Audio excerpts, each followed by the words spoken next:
Can you hear me? Yes, that seems fine. There we go.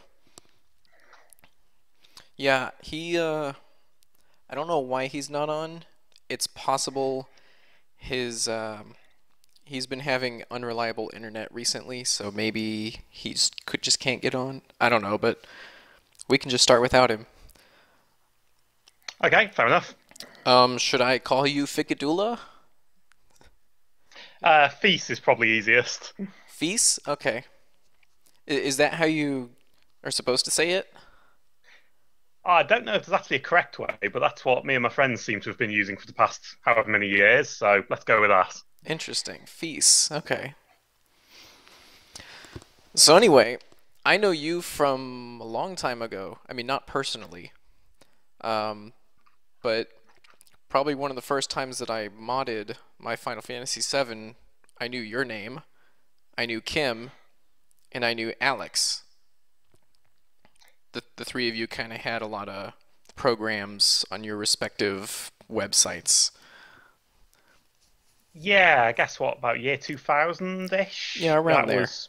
Yeah, we was probably well, Kim first, of course, and then me and Alex were probably, yeah, the next two people to start releasing programs. Yeah, Must not too admit, far behind. yes. Must admit, it's quite odd to remember that far back. It's 15 years, which is a bit scary, to be honest. But Yeah, long time mm, ago. That was about when I started doing programming in about 2000. So mm. you're probably significantly older than me. I'm 28. Um, I don't know about significantly, 33. That's not too bad. So, yeah, 2000 was a good time to be modding for me because I'd just started university. So Nice. it's exactly the sort of time when you got plenty of time to basically do whatever you want. Um, Not to say that university is just pure leisure, but it's a lot different to either having a full-time job or being in school and not having sort of control over what you want to do. So, Yeah. Whoops, that's my phone. I found I had a lot of free time in college too. So mm, that's when I started doing a lot of my personal projects. None of them were Final Fantasy, but they were all gaming related. mm. So anyway, you wrote FF7 music. Yeah, I mean, I'll be honest, I'm surprised how long people kept on using that because from what about 2004, 2005, I wasn't really doing much. And I've come back a couple of years later and find out there were still hundreds of people downloading it. I Yeah, was like, really? It's still going? But I mean, I it's a useful understand it's tool. eventually been replaced nowadays because you don't really need it with the modern drivers. But yeah, Yeah, that seemed to really take off. I actually do still use it. I don't remember why. I think I had a trouble with one of the new drivers. I don't think I'm using Hmm. Ali's newest one. I think you can technically do some things with FF7 music that you can't with the other drivers. Things like having, I'm sure it had the ability to have multiple tracks for each in-game track, so you could have Ah, four yeah. different battle themes that it cycle through rather than having the same one every fight. Again, I'm sort of not entirely sure I can remember if that's true. I have a feeling that it was supposed to do that, but Yeah, I never could figure out how their VGM stream plugins worked, so I just kept using FF7 music. Which brings me to something that I was thinking about. In the Final Fantasy VIII voiceover project, when there's a cutscene with a lot of dialogue, I've been ramping the music down for the characters to speak and then ramping it back up at the end. Would it be, I mean, I know it's technically possible, but would you be willing to maybe combine ultrasound and FF7 music so that if some sound effect is playing, the music would decrease a little? that's definitely possible. I think the easiest way to do it would be that you would have to let ultrasound handle the music as well. Oh, If you were okay. using the built-in, I mean, if you were using the built-in music playback, it'd probably still be possible to override it, but it's a bit trickier because then obviously my code hasn't really got any Yeah. control over what's going on. If you route all of the music as well as the voices through ultrasound, at that point, obviously, full control, do whatever you want, change the volume at any point you like. Yeah, we haven't gone far enough into editing to be able to test most of this. We've done a lot of recording with a lot of the actors, but not. I don't think we have any sound effects that are actually done yet. We haven't gotten to editing yet. So Mhm. we'll probably try it first and see if the music drowns out the dialogue that much. And if it does, maybe we can take that route. Yeah, it's certainly possible one way or another. Might just force people to say, hey, you've got to go our route for doing it rather than using the game's own. But Yeah. eh. Something that Dave wanted me to ask, Ossiroth. Um, there are certain there are certain points in the game where there's no box that pops up, but he still wants to play some sound effect, like for a character animation, for example. I thought that'd be pretty difficult and not really worth it. um, it hmm, The depends. example that he used was right after Aerith dies, like Yuffie just starts sobbing, but there's no dialogue for that. It's not actually super difficult to trigger it from the programming side of things, because the way ultrasound works, it can pretty much spy on every single script event that the game's running. Hmm. So whether it's show a dialogue box or make this character move to here or cause part of the background to change, it can spy on all of those. It's just that at the moment it only actually cares about the player sound effect or the show a dialogue Okay, box so you're event. hooking into like the scripting engine, not the actual game. Um, I mean, like, so there's script things that get run in the game, the script opcodes, but those yeah, I presume would call other functions, like internally. they do. And what I do for the most part is hook into them at the point the script opcode's about to Okay, execute, yeah, that's what and I then was either let asking. it go through or cancel it. Like I say, I don't pay any attention to anything other than dialogue or sound at the moment, but I certainly could. Okay. The only complicated part would be that with the dialogue, you've got quite a nice sort of ID associated with every dialogue Hmm. already. So, say, play this sound effect on dialogue 10, dialogue 11, dialogue 12, that's fine. Right. On all the other events, it's like, how do we identify it? I mean, Yeah. it's still possible, but someone would have to actually do the work of opening up the script for the scenes where they wanted that to take place and Yeah. say, right, on this particular animation, or just not quite as sort of clear cut as the dialogue, where it's all got nice ID numbers that stack up already, and Yeah. you extract them all with ToughScript, I guess. All right, so a few other things that we'd like to hook movie playing.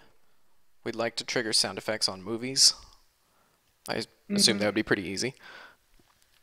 yeah, well, certainly recognizing a movie's about to play, fine. I suppose what you'd have to do is line up your sound effects such that if, for example, you want to That play something 20 seconds into the movie, Yeah. maybe just have a sound effect with 20 seconds of silence. Yeah, And that brings me to my next question. Would we be able to, in the configuration files for ultrasound, maybe have a delay where it'll trigger on something, and then it'll read the delay and say, "Oh, I have to wait 20 seconds for this sound to play."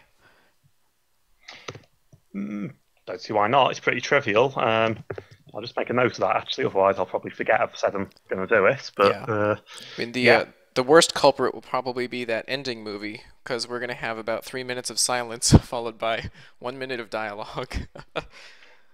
yeah, that's a fair point. Uh, in that case, yes, I suppose the answer is pretty much any dialogue file you want to play will just have a delay associated with it. And yeah, Okay. it might just be a long delay for a movie, whereas some of the in-game ones maybe you just need 5 seconds here or whatever. But Right. Great. I think that's everything I wanted to ask about ultrasound. My phone is beeping. It's not Dave. I don't think. Nope. So let's see. Is there anything you wanted to ask me? I suppose first thing is just a bit curious. How's the progress going? Because obviously we had all the casting on the forums, and then it kind of went quiet. And you've said Yeah, you've got progress, but yeah, we've got I'm interested progress to in know. terms of lines recorded. We finished a couple of the minor characters, and we're making really good progress on most of the majors. But we don't have any. I mean, Dave's the one doing the primary editing, so unfortunately he's not here right now, so we can't ask him. But he's going to do most of the editing, and I don't know how much he's edited yet. Certainly not enough for us to put out any demos or anything. Mhm. Um, but I mean, I've got a bunch of the sound, the recording sessions in my Gmail. Okay. Where did you actually start recording from? Was it literally start of the game and go, or did you pick a different scene? Usually, for Aerith, we actually started in the Gold Saucer date scene because Hmm. that's one of the first things we wanted to demo. But for most of the other characters, we're just going chronologically through the game, more or less. Okay, fair enough. Every once in a while, we skip a line if the translations seems weird and we can't figure it out. Or there was one example where at the beginning of disc two, they're supposed to all the characters are supposed to say, you know, which way did Sephiroth go? But in the translation that I have, his name got replaced by Aerith's name somehow, which really confused us. Aren't you looking for Yeah. Aerith? This is after she dies. Hmm. I'm guessing you're not actually, or you don't actually have the game open when you're recording the lines. You're just working off the script. So if the Yeah, script's wrong, that. we just have we have the script in just raw text files, and I wrote a tool that lets us search by character name. That's Mhm. what me and Dave have been using. Okay. Uh, I suppose in that case, when you say you've got progress but no demo yet, when you say progress, what's that add up to in sort of like hundreds of lines, thousands of lines? Probably hundreds of recorded lines. Hmm. I have not. We're probably above 1,000, maybe. I don't know. It might be pretty close.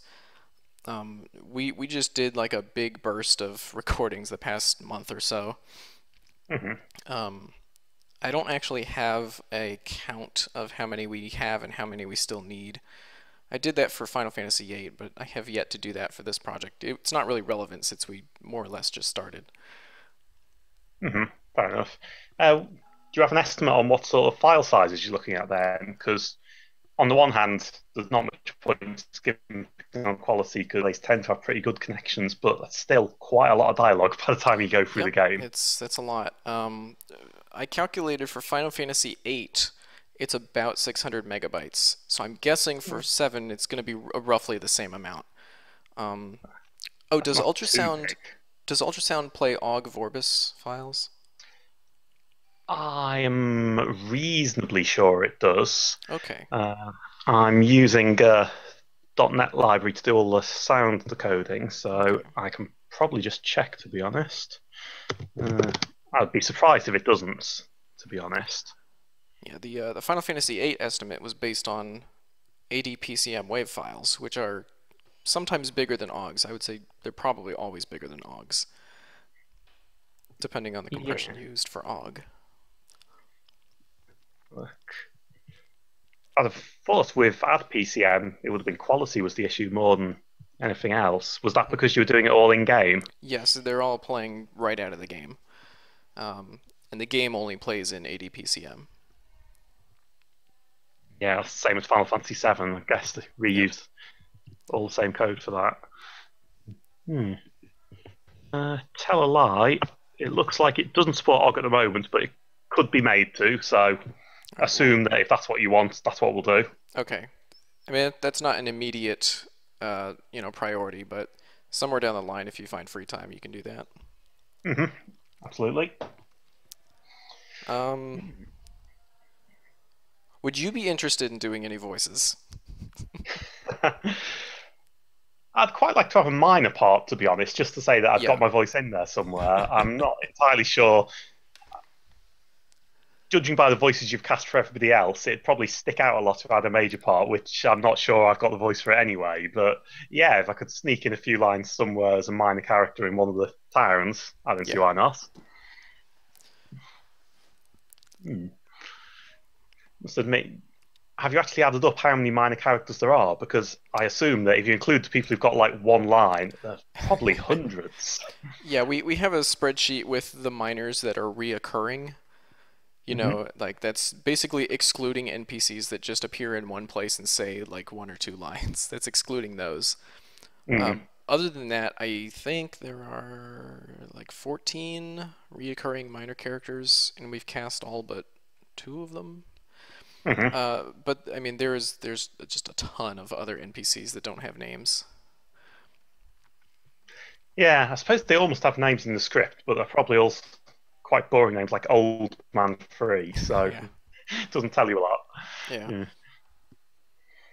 Yeah. Hmm. Is the plan to voice the entire thing, the one-line characters as well eventually, or is it a case of not even going to think about that till you've got the main game sorted? We're just going through the main required story dialogue, and places where you can take one of two decisions and it branches and then comes back. Like when you go in the Shinra building, you can either go in the front or up the stairs. We're doing both of those, even though they're technically both optional. Stuff like that Hmm. we're going to do first. Then, and that will include all of the minor NPCs, even if they have one line. Um, but Hmm. NPCs just in random towns that you can talk to and they just say something dumb.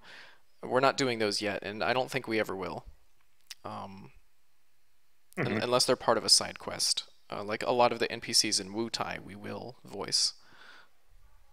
Sure, because you need that few feast materia quest, Right. but yeah, I can see that. I mean, particularly Midgar and all of the other towns. Yeah, there's a lot of one-liners, aren't there? Oh Uh, yeah. I suppose technically, once you add shops in as well, all the shopkeepers say something. Nothing very interesting, but yeah, it's all dialogue. Hmm. Yeah, Hmm. I don't know when we're estimated to be done. Um, we've actually, I wonder if I can. Yeah, I can't figure out how many lines are needed because I don't have them on my computer edited. So the ones that we've recorded but haven't edited, there's no way I can know that we don't need them anymore. Hmm. But let me see Okay. if I can. I can't write this fast enough. I bet I can do a line count on this entire thing. So let me see if Notepad++ is going to be good to me. Because I might just be able to figure out how many lines are in all these files. Um, Hmm. it's going to be one at a time. So let's see, that's about 400.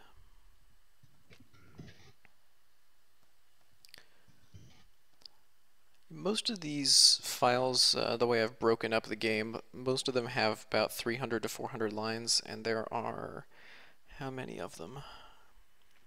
23 of them? That's a lot of lines. Oh, 23 times, oh, I don't know, 350? What is that? wait, 23 times 350. nearly It's about 10,000? 8,000, yeah. Hmm. That's It's like, that's more than the Final Fantasy VIII project. It's a little over 6,000. yeesh. Yeah.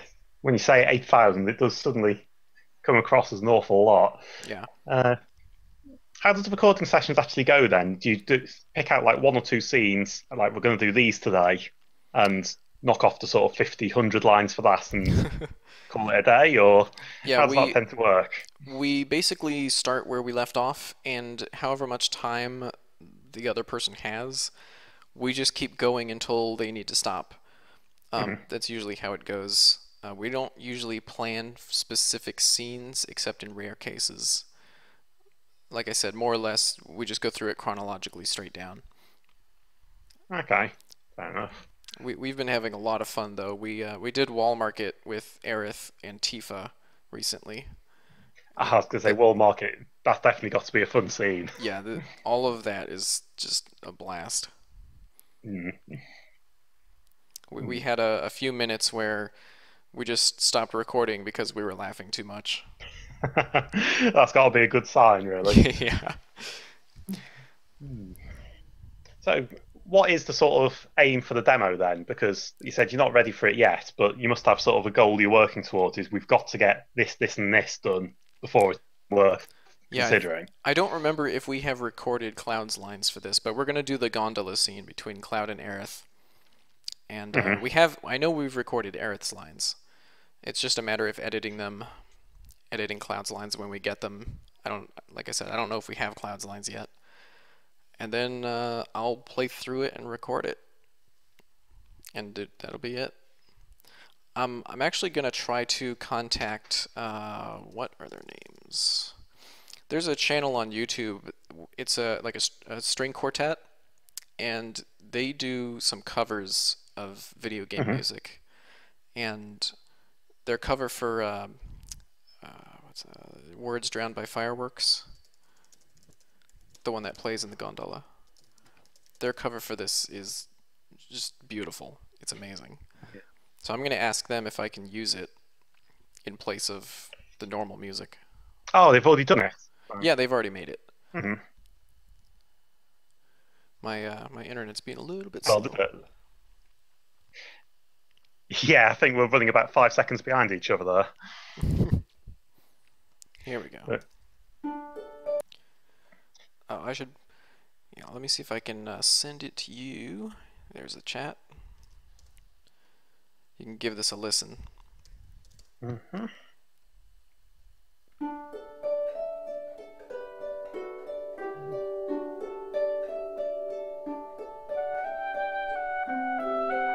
Here we go.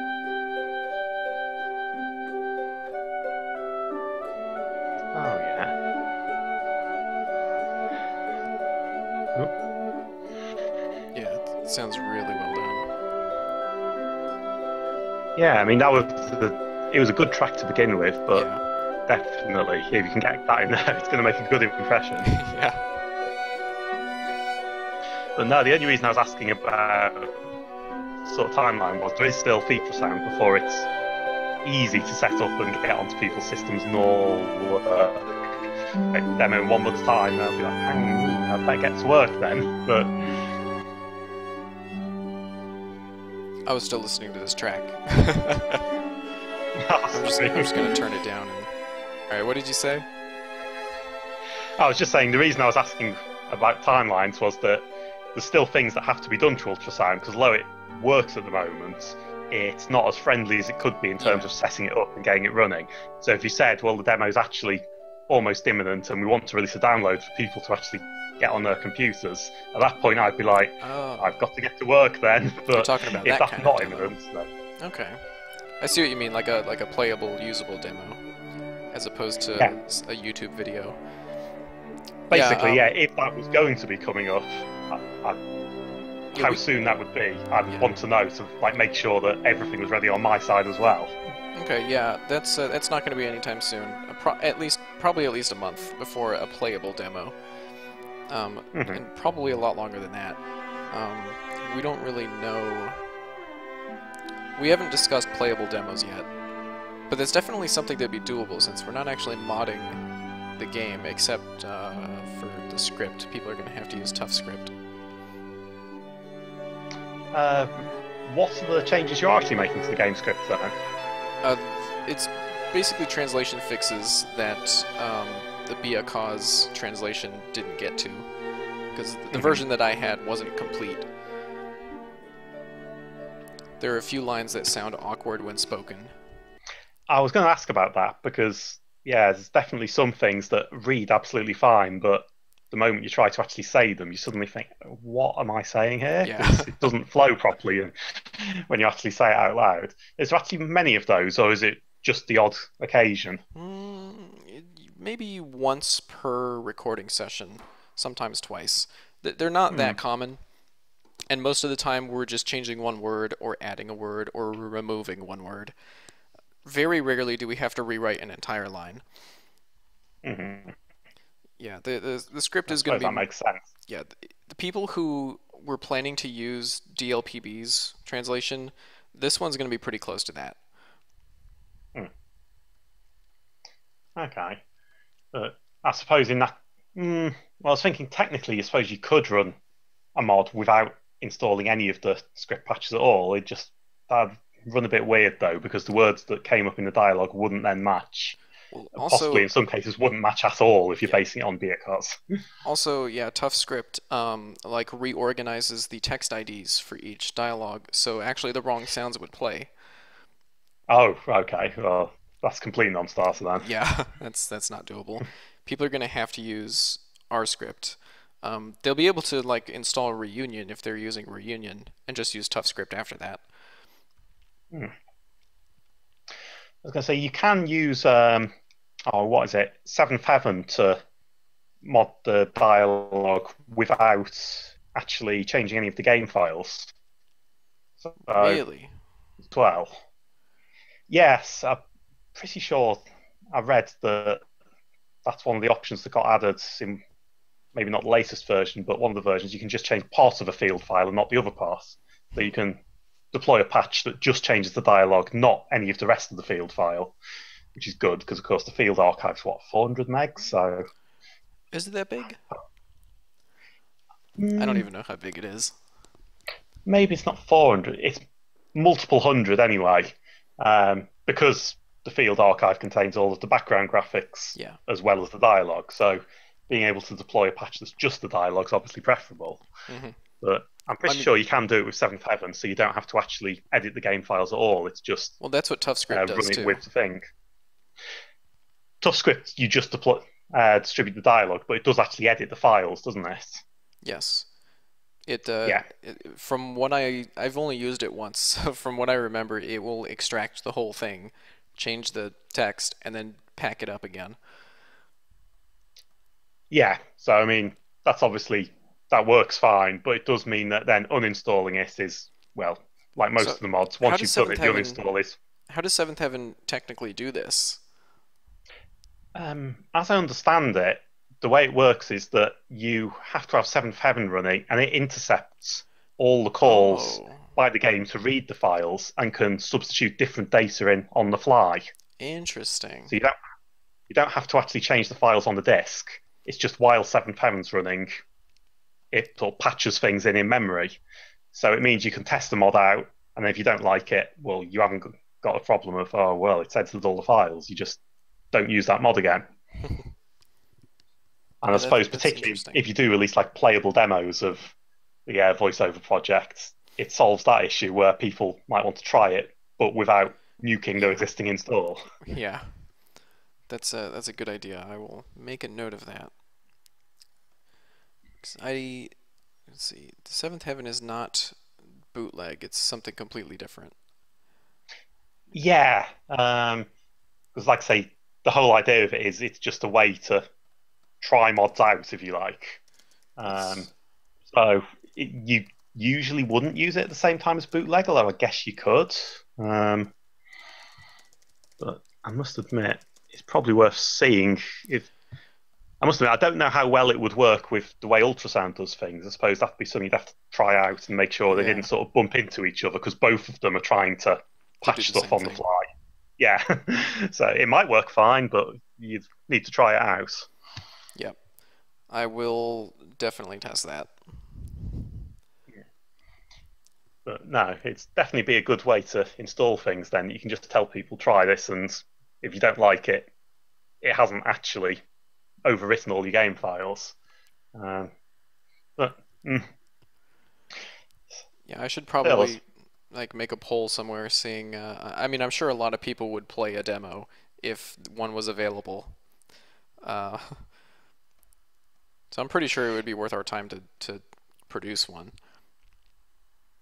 yeah, I mean, the thing that sort of stood out to me about the Voices project is that usually every other mod that's going on, people post every 3 days saying what they've done, even if what they've done is just fixed like one texture somewhere.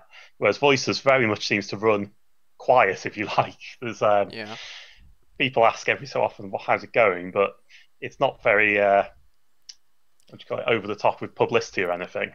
Yeah, I Which mean I suppose is safer than saying, "Hey, we're going to change the world in 2 months' time," and then 2 months later, "Oh, hang on, no, no, we're still working." But yeah, our updates most likely aren't going to be very exciting. It's going to be stuff like, "Hey, we recorded X and X scene with Tifa," and "Hey, yesterday we did X scene with Barrett."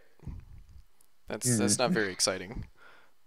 No, no, I can definitely see the point that it's better to not try and get people's hopes up when actually you're not going to be releasing anything. But I'm sure people would want to play something once it was Yeah. ready, certainly, even if it was just 2 or 3 scenes or whatever. Yeah, we might just do the gondola thing as like a video preview and maybe do the whole date scene with Aerith or somebody, including the that play, the play that they do. Mm, The whole date scene with as a playable demo. Or we could do any other part of the game really. I suppose so. Yeah, I suppose it doesn't make a lot of sense to have the gondola scene as a playable demo because, for the most part, You don't it's a do cutscene. anything. So Yeah. it's like here's the playable thing, and you just sit back and watch what was on Yeah. the YouTube already. Yeah. Yeah. Mm, okay. The play would be a good idea though. That's one nice isolated area. People get to change the outcome. Yeah, that's got to be the point of the playable demo after Yeah. all. Is yeah, actually get some control over where things are going. But okay. I was just trying to think in terms of. I suppose this is nothing to do with the Voices project directly, but in terms of sound effects, is that something anybody's actually looking at adding in extra sound effects or better sound effects to add up to a There's a bit group of more? people on Kim.com, the forums, who were or maybe still are working on like a sound effect update mod. I've definitely seen videos of people playing the game with better sound effects, like cleaner sword cut sounds and stuff like that. So I know those exist. I don't know if anybody's actively working on one at the moment. Hmm. It'd be good to see because I mean, the quality of the existing sound effects is It's pretty low. not great, and part of that is just because of the encoding that the game engine uses isn't great to begin with, so you're a bit stuck. Yeah. But yeah, it'd be good to add some more background sound effects as well. Yeah, the ambient sounds, I really like that. We're gonna try to get a group of people to exploit that. That's not something we'll do in this project, but hopefully somebody else will pick that up. Yeah, I'd love to see somebody do something with that because it's amazing how much it adds to a game when you're playing it and just walking through a location in Yeah, the just forest or whatever, just have rather like than a just river complete stream silence. sound. Mm. Um, I think that's something that actually it was around the same time as I was playing Final Fantasy VII. Baldur's Gate had come out, and they did that Uh, really quite well. yeah, I love Um, Baldur's Gate.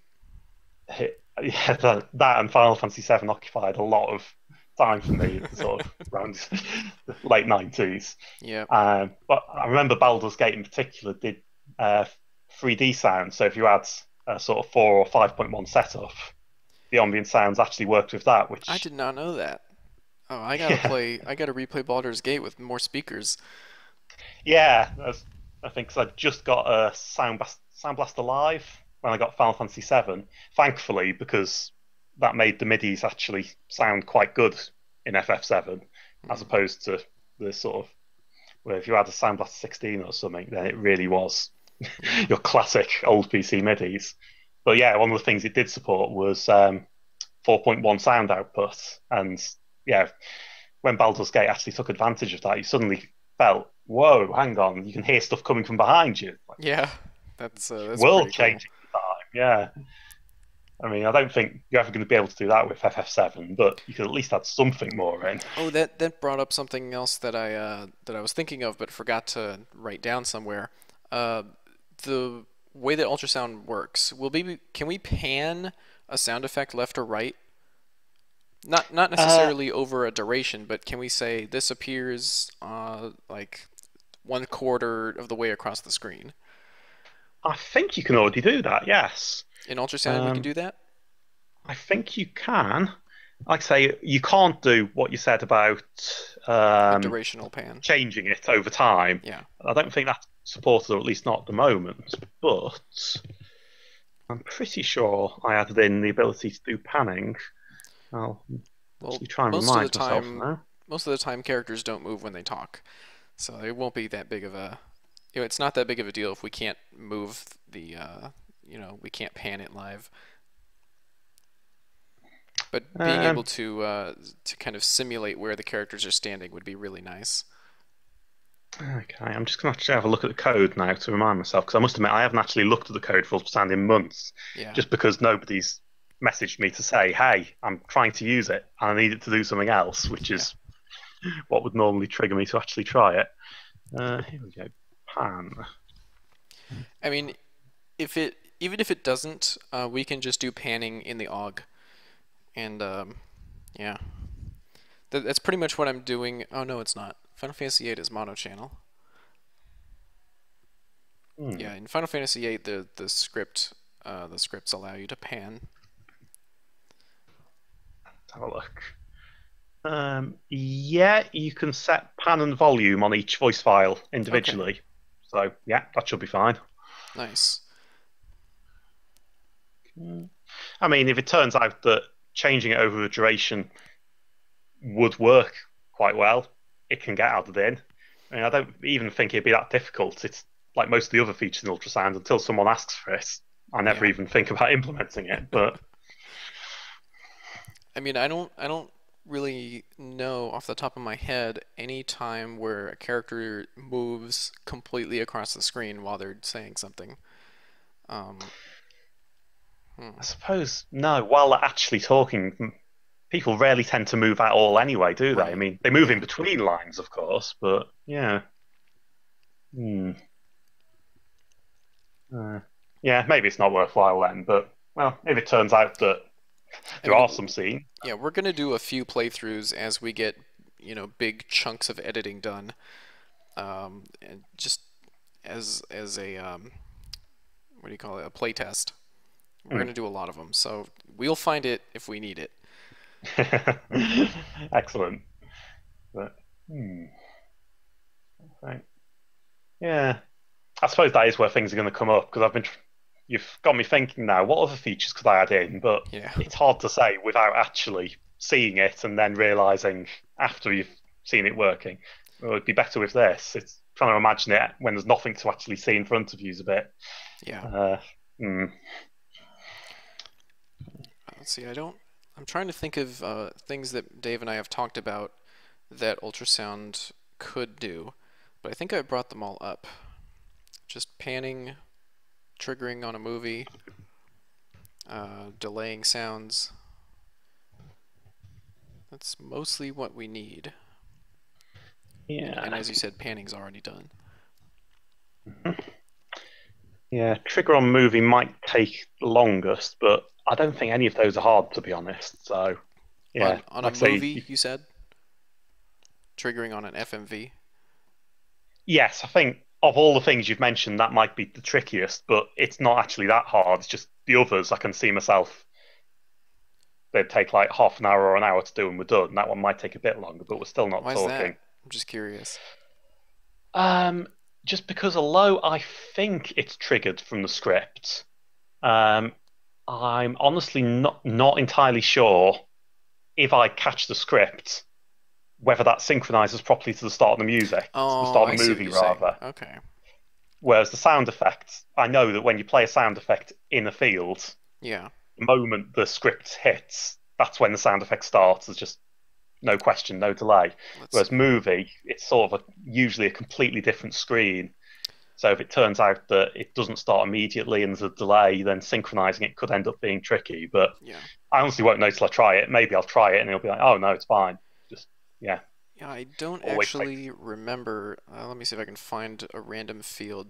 Actually, there's a search thing on here, isn't there? I would like to find scripts whose opcode is. Which one is movie? I haven't actually worked with the Final Fantasy VII script very much. Uh, I do mostly FF8, so I know in Final Fantasy VIII you like prepare the movie first and then you call the movie function later. I don't know if that's how 7 works. Oh, I'm to be looking for honest, it. hmm,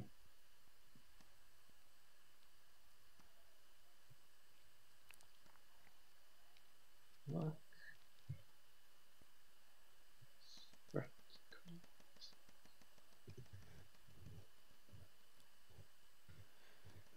Huh. I think it actually looks like it's There's the movie and same. P movie. That's what I was just looking at as well. Yeah, so it sounds a lot like what you said for the way FFA works. Well, let's see. In the description that who wrote this? Mysteer. I don't know how to pronounce his name. Mist 6 RE. Mm. I don't know. I should ask him. Or it is a him. Yeah, I think so. I must admit, I have no idea, but yeah, let's have a look. Uh, I mean, movie, the description that he added is play movie. What does this other one do? uh, P P P movie. movie is prepare movie. Set next movie. Oh, okay. So it is pretty much the same thing. That's encouraging then. It sort of suggests that prepare movie does exactly what it says, and that movie probably triggers instantly. Well, Probably. if people are running movies off the disc, which, I mean, honestly, there's no excuse for doing that anymore. But if people are running movies off the disc, the sound effect might start playing before the movie does. We'll just have to tell people, just do it like everyone else does it. Hmm. Yeah, yeah. I can't think there's that many people using the CDs anymore. Uh, must admit, I got given a DVD the other day and brought it home, and then suddenly realised, hang on, I haven't actually got any computers with optical drives anymore. What am I going to do with this? Huh. Oh no. Oh well. So yeah, it's a good point. Actually, I've still got my original Final Fantasy VII discs, but I can't actually do anything with them So because do I. yeah. I actually have started ripping all my old CD-ROMs and stuff like that because they do go bad after a while. Just Mm, trying to preserve my old games on a hard drive. yeah, I think that's the easiest thing to do nowadays. Just get a big hard drive, which doesn't cost that much, and Yep.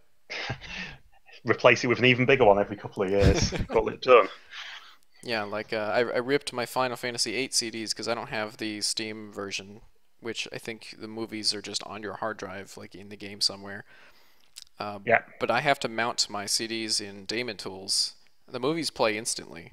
It's great. I never have to wait anymore. Hmm. Okay. Right. Well, like I say, I'll have to check how those movies go then, but maybe it won't be too bad. Yeah, if people are running them from their hard drive, I imagine they'd be pretty immediate. Yeah, I can't think why they wouldn't. You just never quite know with the way Final Fantasy does things because the Yeah. engine was designed for a different spec of computer altogether, and even the Steam version doesn't really change that. It's pretty much still the 1997 version with a couple of hacks on top. So, hmm, Well, here's something interesting that I found out about Final Fantasy VIII. There's one script function that prepares an which timer is it? It's a synchronous timer. I don't remember what the opcode is. I can look it up because I documented all the ones that I cared to document.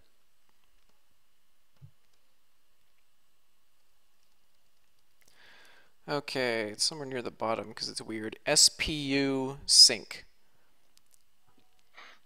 okay. And Sounds like it's meant to synchronize with the sound effects in some way. um actually no. No? What it's well the maybe it is, but the way that SquareSoft used it, it's only used on that Ragnarok scene. Hmm. It sets a synchronous timer and you use oh no, it's SPU ready to start it. And SPU sync tells the script to wait until some amount of frames have passed since you called SPU ready. Hmm. But what's weird about it is when you call SPU ready, to start the timer, it accesses your hardware. Like it makes your one of your hard drives or maybe your CD drive spin up. And it's the only function that does it. Hmm. I just thought it was kind of interesting. Um, if I had to guess from the name, it would be because Final Fantasy VIII, of course, stored all the movies on CD. It might be a case of they wanted to time up things to match exactly, which, if it's waiting for a certain number of frames, makes sense. And part of it is, well, let's make sure the CD drive's spun up before we start counting. Otherwise, we can't Well, be sure that things complete. But this is on the Ragnarok scene between Squall and Renoa. There is no movie being played. I know. I bet I know what it is. It plays what's that song? It plays Eyes on Me, which I think is like in MP3 form or something. I'm willing to bet that on the PlayStation, though, of course, that would have had to have been streamed. Yeah, So that it might be might be what it for that is, reason. because that is the only place in the game where they play an actual audio file, an Yeah. actual long audio file. Yeah, and PlayStation 1 being what it was, that would have had to have been streamed exactly the same way as a movie was because it didn't have the memory to have it preloaded. So, yeah, they added that opcode, and the only reason is for Eyes on Me. And that's not even what the opcode is primarily used for. It's used as a timer. Yeah, that's interesting. Hmm. I think it tends to be that way quite a lot with games, though, is they don't want to change much towards the end of a game being ready to be released. Yep. So if they need to do something or they need to fix something, it's not a case of can we go back to the programs and say change the opcodes or add a new script function. It's like, no, can we possibly do it without touching that code? If so, right, that's how we go. It was interesting for me going through the way that the scripts were written for Final Fantasy VIII because I could kind of tell which areas they did first and which areas they did last, based Mm. on the functions that they used, the opcodes that they used, and the way that the scripts were structured. For example, at the very beginning of the game, when Squall and Kistis are walking through that hallway after he's injured, they use some functions that aren't used anywhere else. It's to pop up dialogue windows. Hmm. They actually have a function that sets where the next dialogue window will appear, and they have a separate function that pops it up. And I guess their programmers got fed up with this pretty quickly, and they had to add a function that did both at once. And That everywhere makes a else in lot the of game, it sense. uses the other function. Hmm. In fact, yeah, that does make a lot of sense. That they'd the moment something was ready, like you can start making scenes, they told people, right, start making scenes then. And one day later, they all came back and said, well, okay, but Yeah, yeah. I'm Hmm. tired of using these two functions that always get used together anyway. Yeah. It is quite interesting how much you can sort of work out from the scripts and what's on the discs, Yeah. particularly the bits that you don't normally see in game. Mhm. But there's still some parts that you never know. And I suppose we never will know unless some ex-employee of Square tells us is exactly what sort of tools they had to actually work on these. Man, I mean, I wish I could ask them some stuff. There's some stuff in Final Fantasy VIII that just I have no idea. Like there seem to be multiple opcodes that do exactly the same thing. Like hmm, there are three different opcodes that make a character turn in a certain direction, and they all behave the same no matter how I use them. I would kind of wish I could just ask, what's the difference between these? yeah.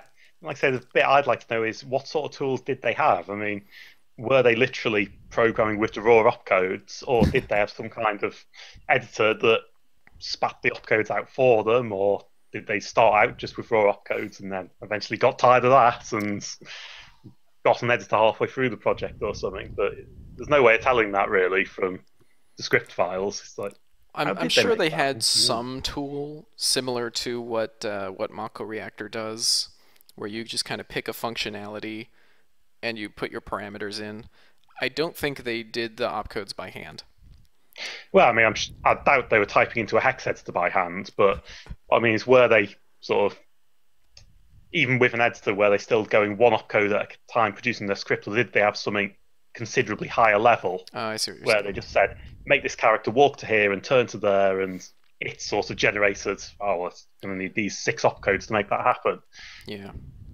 Possibly they didn't, but can't really tell. There are a lot of kind of remnant opcodes, I would presume for 7 as well as 8, that just don't do anything because they were like used to debug something or it was experimental and they took it out. There's just a lot of unused opcodes in 8, probably a lot in 7 as well. Yes, I think so. I mean, I don't know, there's lots and lots of them, but there's definitely opcodes in there that technically do something, but then nothing ever uses or aren't used in very many locations. And the ones they are, they could have used another opcode anyway. But again, it just comes back to that thing of particularly games in the 90s. You didn't change the code if you could get away with not changing it. Because if someone comes through and says, hey guys, is anybody using this opcode? And everybody looks at each other and says, don't think so. It's like, well, do we take out? Well, Yeah. what if it is used somewhere and we just haven't, nobody's remembered it? Well, no, we're going to leave it in then. Just don't touch it. So, Oh, this is before the wonders of integrated development environments. yeah. But before the ones of patching as well. I mean, if the game Yeah. shipped and it, you know, hard locked at this particular scene, then there's I nothing you could still do about that. remember I still remember you would have to go to like your local bookstore and buy something that had a CD in it. It's like this is an update for such and such. Yeah. Well, in fact, I do remember because when I got FF7 for the PC, I had a Cyrix processor in my computer at the time, which it didn't run on. And for the first time ever, I had to call one of those helplines that they have in the manuals for the game. Yeah. And they did say, oh, there is an update for this. Do you have internet access? And unfortunately, the answer was no. And they're like, well, is there any way you can get to somebody who does? Because we've got a patch. But the alternative is that I guess we'll have to like ship a disc to you. Yeah. And I was like, no, no, I'm not waiting for that. Yeah. I'll find somebody who can download it for me. It Oh, took a how the while, world has changed. but yes. Yeah. Yeah. Yeah. You have to think there's of all the Square employees who worked on FF7s, probably quite a few of them don't work there anymore, and unfortunately, there isn't much chance of anybody finding out much more about the game now, other than what's already been revealed, because it's probably Well, lost the time if it doesn't get found out very soon. a lot of people, including me, think that Square just doesn't have their source files for their legacy games anymore. Because, I mean, I, they've I done. tend to agree. Go ahead.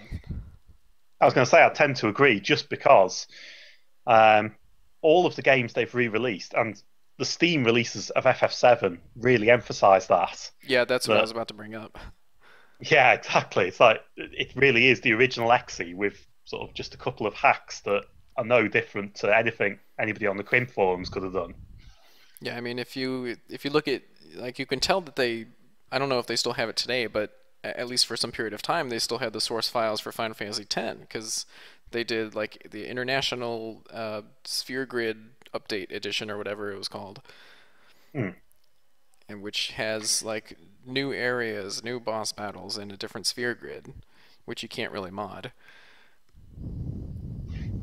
Yeah, But I mean, presumably they're a bit more careful nowadays about how they do things, but yeah, you have to think they can't have the source files for Seven. They probably don't have the, or at least not all of the art assets either, because they could have done something with the movies if they'd wanted to, and if yeah, they'd had the original source data, but they probably don't have that either, because again, how when they closely re-released it, how closely do you follow like new threads on the Kim forums? not very, to be honest. All right. I have periods where I'll have a couple of months where I actually am following them, and then for whatever reason, I'll just stop going, and then I won't remember till somebody PMs me and says, "Hey, something's going on." So, Yeah, there was some guy found a website for a Japanese contract company that does art, and they did a lot of the background areas for Final Fantasy 7 and 8. So there are a few images from their site that are like high definition screenshots of some of the game backgrounds. Yeah, I did see that thread actually. That was interesting because if nothing else, it's just interesting to know that they didn't do that in house. Yeah. That hey, they're quite happy to contract out all the background art, or at least some of it. But I mean, I'm mm, sure they had concept artists draw out some initial stuff, and then they said, okay, we want an area that looks like this. mm. Yeah, I mean, I guess that makes sense because it would, I suppose, like most things with games, that they can't keep everybody on staff all the time because that'd mean having a lot of people sitting around doing nothing when you didn't need the background art drawing for a game. So Yeah. makes lots of sense, but I just never considered that. Hmm. I'm Must admit. curious, what do you do professionally? um, well, that's you'd think that was an easy question to answer. T- Technically, I'm head of research and development for a software company Oh, okay. um, that does e-commerce and mail order software. The reason I say technically is I've got three different job titles, and nobody seems to know which one's the right one, Okay. including me and my boss. So, but what it basically adds up to is that I'm not part of the main development team. My job just is to basically jump into any part of the software that I think needs improving and improve it. So rewrite the parts that are horribly out of date and slow, or add new integration to new features that we're missing. So it is a bit of an odd job in a way because, like I say, I don't really work with the rest of the development team. I just sort of pick somewhere that I want to work on and right, this is what I'm doing this week, and then work on that for a week, and then right, I'm off somewhere else now. So That uh, sounds like fun.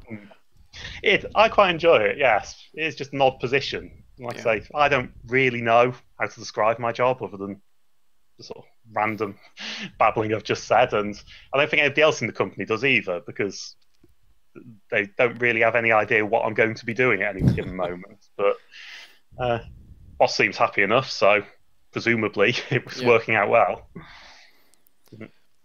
Yeah, this new job that I just started at, I'm a web app developer for an insurance company. Mm-hmm. So, write websites and tools for maintaining them. It's pretty fun.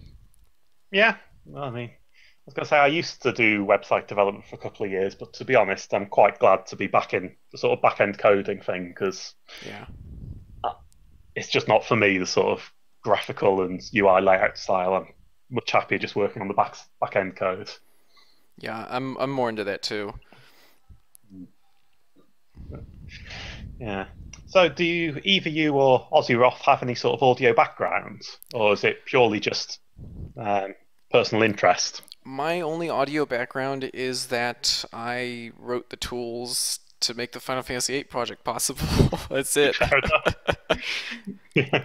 I actually learned a lot about like wave encoding from doing that. Um, Mm, Most of my audio editing before that was pretty slim. So, um, I do have background in theater though. I've done a lot of mhm. acting. Ah, So okay. I've received a lot of directing. So that's kind of probably helped me out a lot in these projects. Being able to figure out what the actors need to know to get the right line out. Yeah, well, it's definitely pretty closely related. Yeah, it makes a lot of sense. So, okay. Yeah. But Osiroth has he does his YouTube channel is just full of fan dubby kind of stuff. So he's into the voiceover. He's very big in the. I don't know how big he is in the whole voiceover scene, but he's pretty big, and he's got a webcast or radio show about voice acting or and a Ah, okay. magazine. Huh. Oh, I didn't So know that. so yeah, so he's big into the audio and voice acting and stuff like that. Hmm. I'm guessing from the name and what you said about the time difference that he's actually based in Australia. He is in Australia. He's in Sydney time.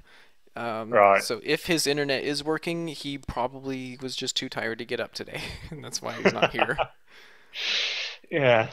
Yeah, it does make it tricky having people in three different time zones, but Yeah, oh well. man, I was gonna ask how is it across the pond in England, and then how is it across the other pond?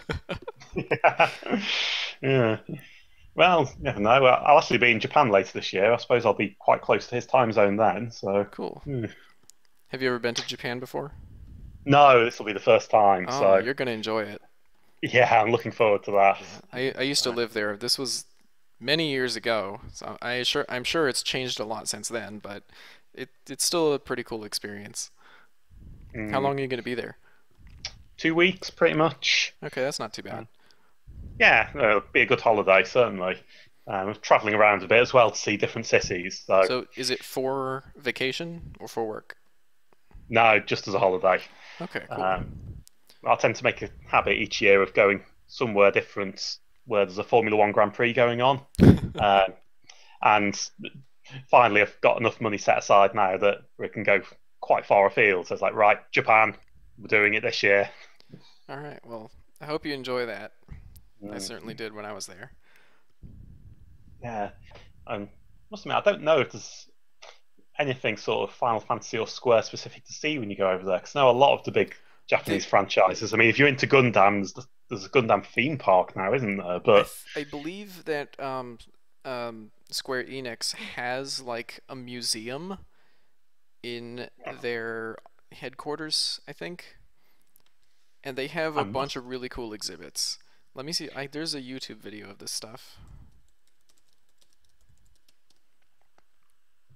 Hmm. Oh no, I'm not gonna be able to find it. I don't remember what the video was called. Well, I've definitely got some time to look that up because I'm, yeah, I'm if there sure is it's in actually Tokyo if it's over there. yeah, so if there is somewhere you can actually go into and look around, I'm like, yeah, I think that'd be quite interesting to go and have a look at. Yeah, they have like some original uh, like models, like real models, not 3D models, but like real model of like the Shinra bike and the Shinra car from that one cutscene. Oh, nice. They've got, I think they have a Buster Sword in there. Mm, They've got a lot of really cool stuff. mm. I wish I could do that. Next time I go to Japan, I'll try to hit that. Speaking of that, I always thought that car from the chase scene was a bit of a weird design because on the Oh, one hand like you've got reverse Cloud on this tricycle. super, yeah, you've got this Cloud on this super cool motorbike, and then everybody else sort of perched in this tiny delivery van style thing. But you know, did like one of the programmers have one of those, and he was like, this is what we're going to use, guys. It's going to be that van. Or Yeah, I what? don't know. I think maybe they just wanted to come up with some exotic looking cars to kind of set the setting of the game Hmm. because it's kind of like as opposed to the older Final Fantasies which are mostly high fantasy, 7 was more like steampunk or like kind of techno a little bit. Yeah. I mean, I suppose you could argue six was that way as Yes, well. 6 Because was, had, yeah. but I think seven definitely emphasized it more Yeah. because you started seven, and for the first, well, however many hours, a fair Yeah, chunk of time anyway, you were giant in city. Midgar. And And you yeah, start the whereas game on six, this giant train thing. hmm, whereas six had all the technology, but you started the game, and yeah, you're in the Magitech Arm, but fairly quickly it was like, well, you're in the caves, Yeah. and then you escape from the caves, and you're on the world map, and it didn't sort of bury you in any one location or theme for very long. Whereas seven was very much here's Midgar, and this is where you're going to be spending quite a bit of your time. Yeah, I didn't even realize until somebody else said it. Midgar is about half the game. It's Is it pretty close. is it that much? It's a lot. You spend a lot of time, even though that's only maybe half of the content on disc 1. You spend almost half the game in Midgar. I suppose the reason I don't think of that is because on your first playthrough through the game, You get stuck in other places.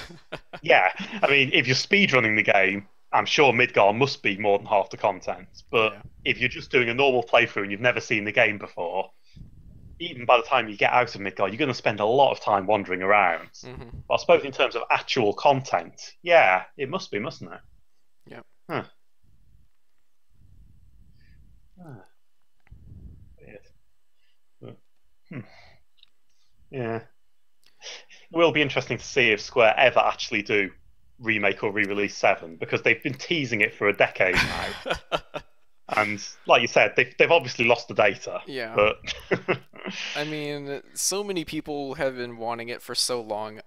I'm legitimately surprised that they haven't done it.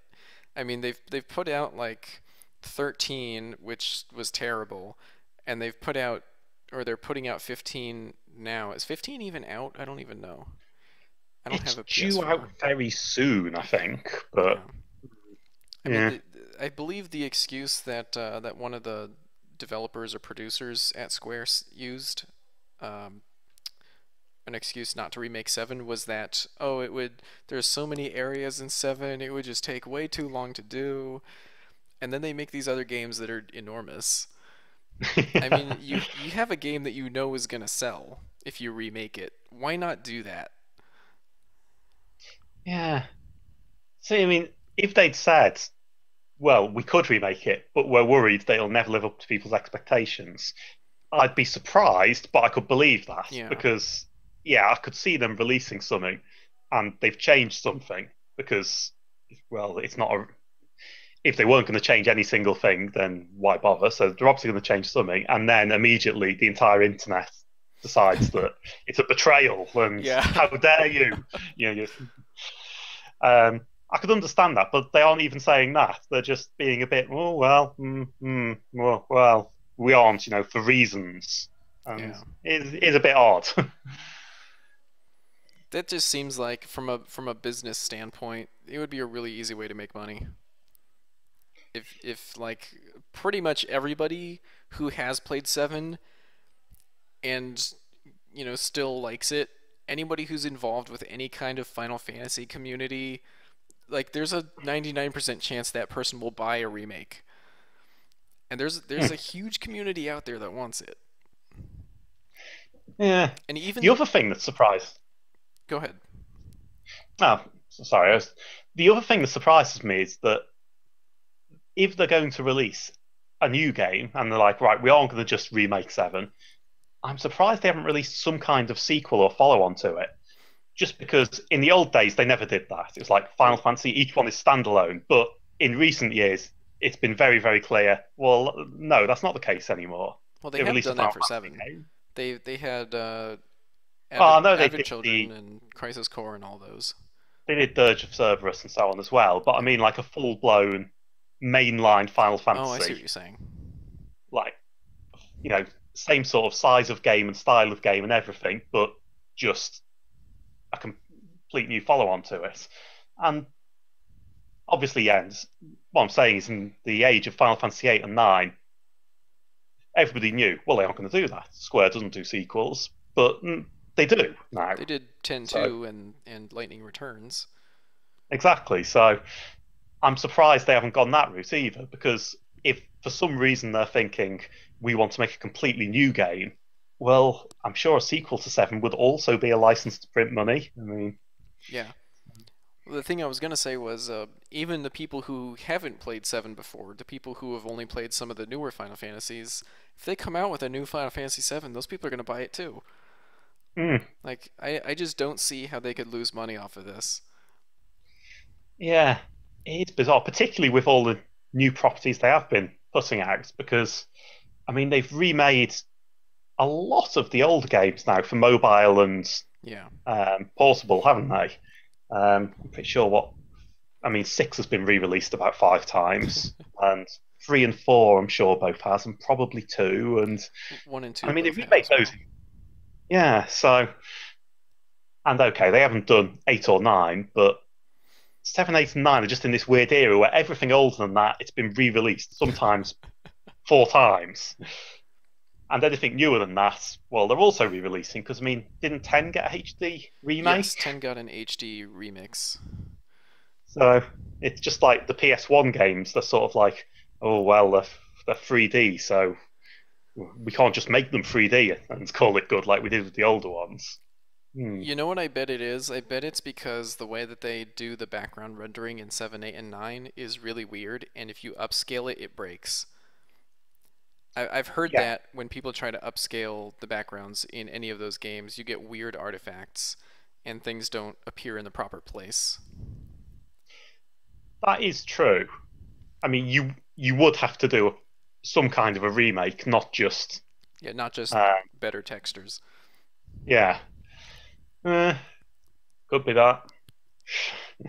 Oh well. I suppose we'll find out in another 10 years' time whether they've bothered to actually do it. But yeah. Will be interesting to see where they go though, because like I say, 15's due out, and they've been a bit up and down in recent years, haven't they, Square? Yeah, they didn't Final Fantasy 14 like bomb big time and they had to remake it from scratch or something, the Pretty, MMO. I'm pretty sure that's what I heard. Is that the initial release really went badly, and yeah, they've now done another release, but it's yeah, you have to think. I mean, also that's a tough road to go down. I mean, I can see why they thought we've got to have an MMO, but trying to make money off an MMO when you're not Eve or World of Warcraft is it's a difficult game to play, that one. Well, they already had an MMO. 11 was an MMO. So they came out with a second one. I don't know what the Mm, difference was supposed to be initially, but they came out with a second MMO. And like that's like competing with yourself, isn't it? yeah, it's seems an odd decision, certainly. But yeah, oh Well, well. I'm proud to say that I have played every Final Fantasy game except for the MMOs. That is quite impressive actually, because there are a lot of them. Oh yeah. Oh, I'm just counting the main series titles. I haven't played 10-2 or Lightning Returns or some of the Final Fantasy 7 spin-offs. mm, I've played all the main series titles. yeah, still takes a while though, because I mean, Yeah, some they're of all those long. games. Takes a few Yeah, days I for mean, each of them. yeah, I mean six. That's pretty in depth, really. I mean, Yeah. I know technically you can speed run it in under 12 hours, but mm, yeah, Now, the first time I played it, I thought I got to the end of the game where the world got destroyed. No, that was only halfway. yeah, That game was a lot longer than I thought it was. mm, yeah. Must admit, I haven't really played any really good RPGs like that in recent years. Oh. Yeah, it feels like I don't know what it feels like, man. I was trying to think. I miss that era of like Baldur's Gate we were talking about Hmm. and like Diablo 2 I spent way too much time playing.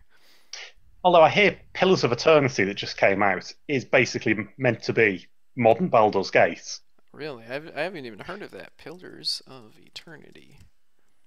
assuming I've remembered the name correctly, but I'm pretty sure that it's Oh, by Obsidian a made it. fair.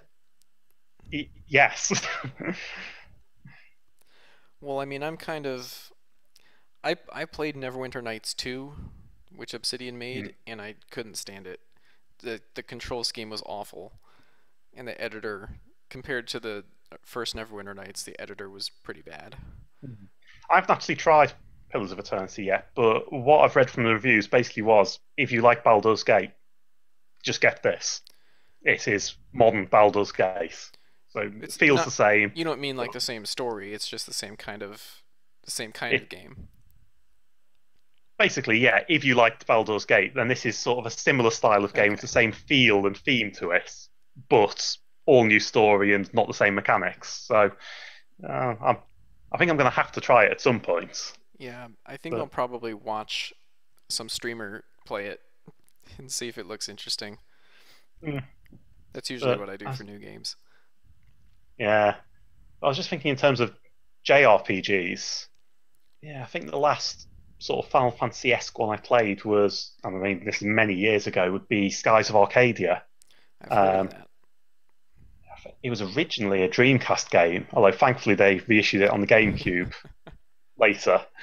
And then, even then, it was many years after they reissued that I picked it up. But that was pretty good. It had the same sort of feel to it as Final Fantasy VII, the same sort of JRPG style, open world, sort of Yeah, I've played a few of overarching the plot. Tales games, and they're usually pretty good. Tales of Symphonia was really fun for me. Yeah, I really need to get into something like that. But actually, no, tell a lie. More recently, like the Golden Sun games, I love those. But hmm, must admit, I need to see if there's any more of those coming out. But no, it's just in recent years I don't seem to have been able to get into any sort of really good JRPGs. So, Yeah. hmm, oh, Well, we've been at it for over an hour. I don't know if we have anything more to talk about at the moment. possibly not right now. No. Yeah. I wish next time I'll make sure that David is awake, and if he can't have Yeah, internet, I'll make him phone it in. yeah. I was going to say, I mean, we can shift the hours slightly as well because We can probably actually shift by like maybe 12 hours, because it would be pretty close to midnight for me. Wait, I have my phone with my different clocks on it. Let's see what we got. So you're 6 hours ahead of me, or it's quarter you past know, 10 behind. in the evening for me. Right. So let's see, London 10. So let's see if we flip this over. If it's 8 a.m. where I am, that's I gotta do math. That's -8. Yeah, if I'm at 8 a.m., it would be pretty close to midnight for Dave, but it would be kind of in the afternoon for you. Yeah, That's another way we could do it. pretty much. Or if the issue really is that it's too early for him, I mean, if we went like an hour later, possibly even 2 hours, that'd Well, I'll probably be figure fine out for why me. he wasn't on. Yeah, I if don't he's in know if he's Australia, still asleep or not. I was going to say if he's in Australia, it is possible his internet connection is just not playing ball. So I've Yeah, that heard has happened stories from before. people in Australia about the lack of decent internet sometimes. So Yeah, he complains about it all the time. mm. Okay, Well, cool. anyway, this was fun. We should do it again, maybe with a few extra people if we can find somebody.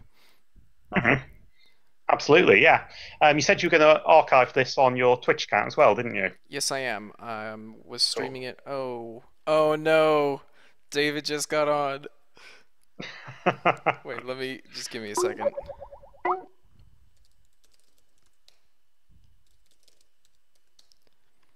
I'm gonna see if I can get him in here to just to say a quick hi.